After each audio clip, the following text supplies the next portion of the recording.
আসসালামু আলাইকুম। দুপুরের শীর্ষ সংবাদে স্বাগত জানাচ্ছি আমি সুমনা সুমা। প্রধানমন্ত্রী ও বিরোধী দলীয় নেতার কুশল বিনিময়।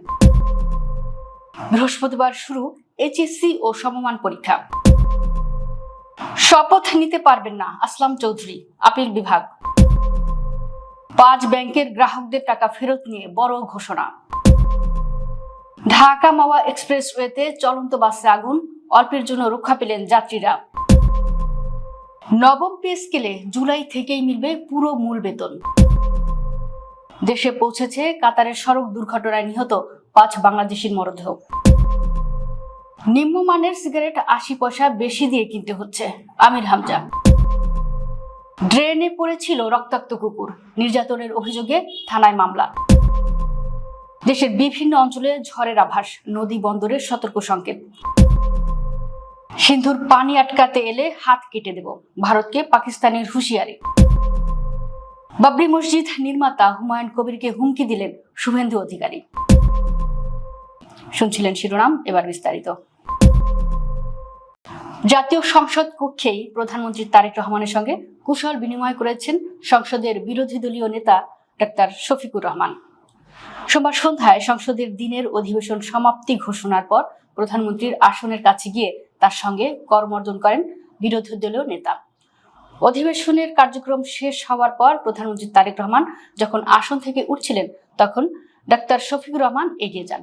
দুই নেতা বেশ কিছুক্ষণ হাসি মুখে কথা বলেন এবং একে অপরের খোঁজখবর নেন। এ সময় বিরোধী দলের অন্যান্য সংসদ সদস্যরাও প্রধানমন্ত্রীর আসনের সামনে গিয়ে তার সঙ্গে কুশল বিনিময় ও সংক্ষিপ্ত সৌজন্য সংলাপে অংশ নেন। সরকারি ও বিরোধী দলের শীর্ষ দুই নেতার এই আন্তরিক করমর্দন ও কুশল বিনিময়ের সময় সংসদ কক্ষে এক সৌহার্দ্যপূর্ণ পরিবেশের সৃষ্টি হয়। চলতি বছরের এইচএসসি ও সমমান পরীক্ষা শুরু হচ্ছে বৃহস্পতিবার 2রা জুলাই। এবছর নিয়মিত ও অনিয়মিত মিলিয়ে 11টি শিক্ষা বোর্ডে পরীক্ষায় অংশ নিতে ফর্ম পূরণ করেছেন 12,67,486 জন পরীক্ষার্থী। সারা দেশের 2,697টি পরীক্ষা কেন্দ্রে তারা পরীক্ষায় অংশ নেবেন।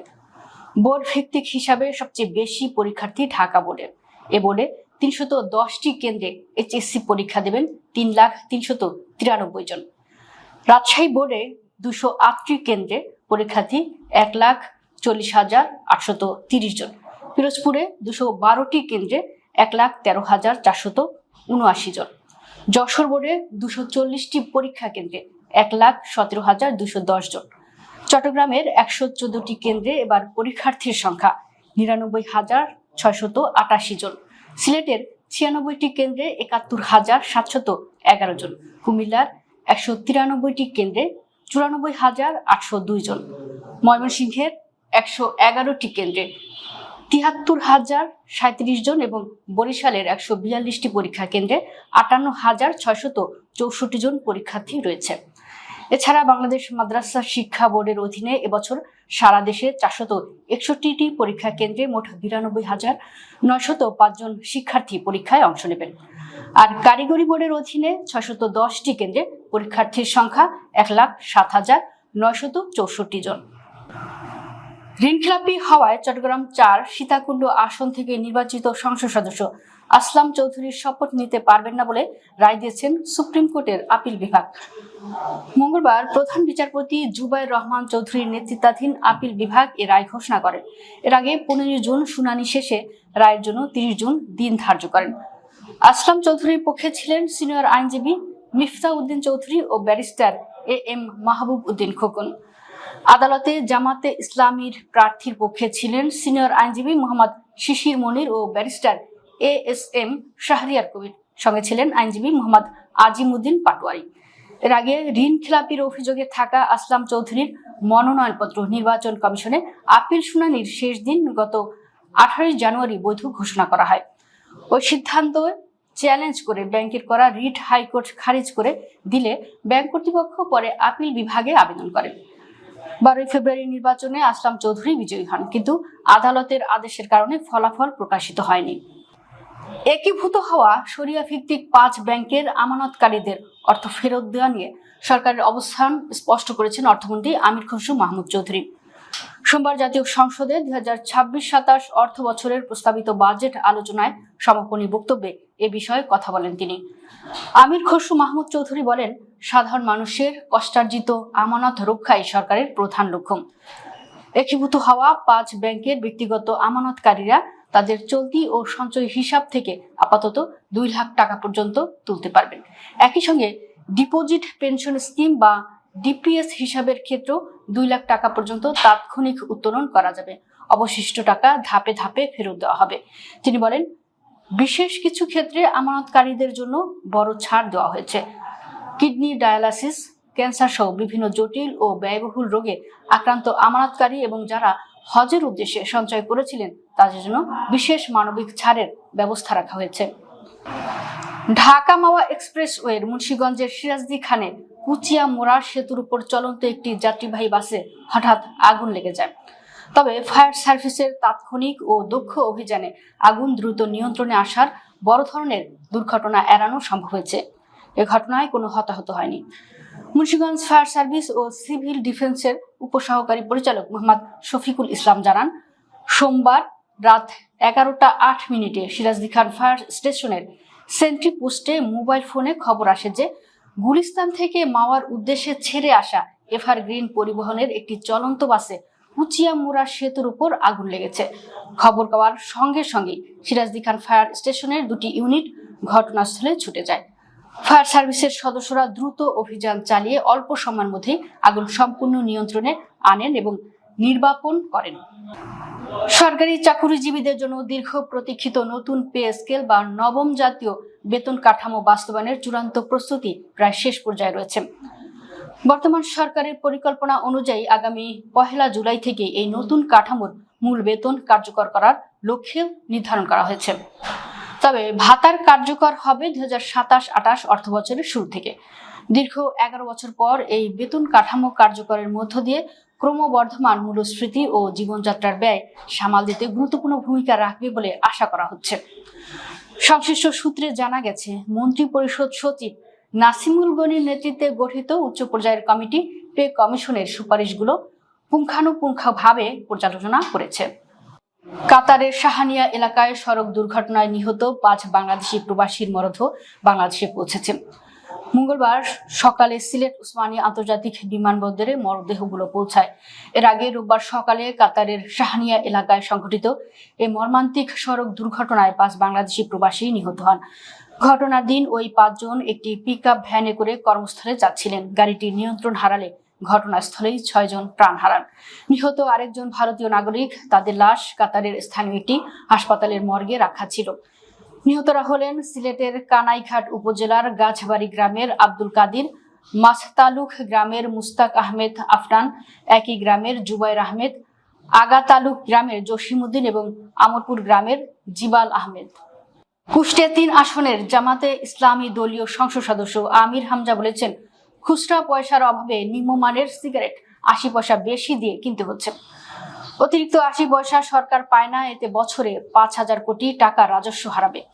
সোমবার জাতীয় সংসদে বাজেটের উপর আলোচনায় অংশ নিয়ে তিনি একথা বলেন। বাজেট অর্থবহ হবে যদি কার্যকর হয় উল্লেখ করে আমির হামজা বলেন, কিন্তু সরকারের বাজেটে ঘোষিত 6,95,000 টাকা রাজস্ব উত্তোলন সরকারের পক্ষে কঠিন হয়ে যাবে। তিনি বলেন, নিম্নমানের একটি সিগারেটের দাম এখন 6 টাকা 20 পয়সা, কিন্তু খুচরা পয়সার অভাবে দোকানদারের কাছ থেকে কিনতে হচ্ছে 7 টাকায়। সরকার বাকি 80 পয়সা পায় না। এটা পেলে হিসাব করে দেখলাম সরকারের 5,000 কোটি টাকা রাজস্ব আদায় বাড়বে। বগুড়া শহরের কাঞ্চুগাড়ি এলাকায় একটি পথ কুকুরকে ধারালো অস্ত্র দিয়ে গুরুতর জখম করার অভিযোগে এক ব্যক্তির বিরুদ্ধে সদর থানায় মামলা দায়ের করা হয়েছে। সোমবার বাংলাদেশ এনিমেল ওয়েলফেয়ার অ্যাসোসিয়েশনের বগুড়া শাখার আহ্বায়ক সদস্য মোহাম্মদ ইমরান হোসেন বাদী হয়ে এজাহারটি দায়ের করেন। মামলায় কাঞ্চুগাড়ি পুকুরপাড় এলাকার বাসিন্দা ফার্নিচার ব্যবসায়ী মোহাম্মদ স্বপনকে অভিযুক্ত করা হয়েছে। দেশের 8টি অঞ্চলের উপর দিয়ে দুপুরের মধ্যে ঘন্টায় সর্বোচ্চ 60 কিলোমিটার বেগে দমকা বা ঝোড়ো হাওয়া বয়ে যেতে পারে বলে সতর্ক করেছে আবহাওয়া অধিদপ্তর। একই সঙ্গে এসব এলাকায় বৃষ্টি কিংবা বজ্রসহ বৃষ্টির সম্ভাবনার কথাও জানিয়েছে সংস্থাটি। 30 জুন মঙ্গলবার দেশের অভ্যন্তরীণ নদী বন্দরগুলোর জন্য ভোর 5টা থেকে দুপুর 1টা পর্যন্ত দেওয়া সতর্ক বার্তায় এই তথ্য জানানো হয়। এই পরিস্থিতিতে সংশ্লিষ্ট এলাকার নদী বন্দরগুলোকে 1 নম্বর সতর্ক সংকেত প্রদর্শনের নির্দেশ দিয়েছে আবহাওয়া অধিদপ্তর। আবহাওয়া অধিদপ্তরের পূর্বাভাস অনুযায়ী খুলনা, বরিশাল, পটুয়াখালী, নোয়াখালী, কুমিল্লা, চট্টগ্রাম, ময়মনসিংহ ও সিলেট অঞ্চলের উপর দিয়ে দক্ষিণ অথবা দক্ষিণ পূর্ব দিক থেকে ঘন্টায় 45 থেকে 60 কিলোমিটার বেগে অস্থায়ীভাবে দমকা বা ঝোড়ো হাওয়া বয়ে যেতে পারে। এ সময় বৃষ্টি অথবা বজ্রসহ বৃষ্টিরও আশঙ্কা রয়েছে। ভারতের সঙ্গে সিন্ধু পানি চুক্তি ঘিরে চলমান উত্তেজনার মধ্যে পাকিস্তানের জলবায়ু পরিবর্তন বিষয়ক মন্ত্রী মুসাদ্দিক মালিক বলেছেন, পাকিস্তানের পানির অংশে বাধা দেওয়া হলে দেশটি তা প্রতিরোধ করবে। এমনকি তিনি হুমকি দিয়ে বলেছেন যে যারা পাকিস্তানের পানি প্রবাহে বাধা দেবে তাদের হাত কেটে ফেলা হবে।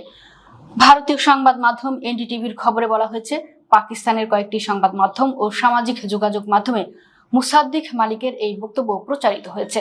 তবে বক্তব্যটির ভিডিও স্বাধীনভাবে যাচাই করা সম্ভব হয়নি। এক সংবাদ সম্মেলনে মালিক অভিযোগ করেন, ভারত পাকিস্তানের প্রাপ্য পানি প্রবাহ নিয়ন্ত্রণের চেষ্টা করছে।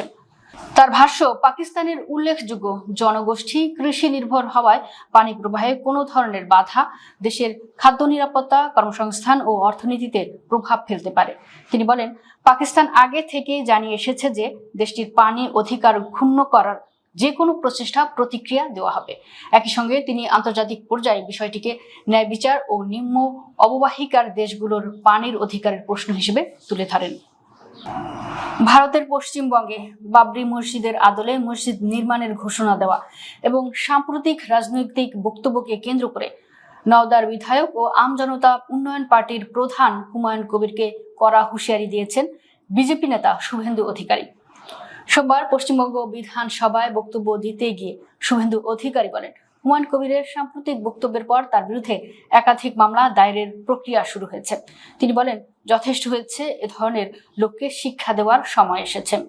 শুভেন্দু দাবি করেন, রেজিনগর ও শক্তিপুরে দেওয়া বক্তব্যে হুমায়ুন উস্কানিমূলক মন্তব্য করেছেন। এ কারণে তার বিরুদ্ধে ভারতীয় ন্যায় সহিংসতার বিভিন্ন ধারায় 2টি FIR দায়ের করা হয়েছে।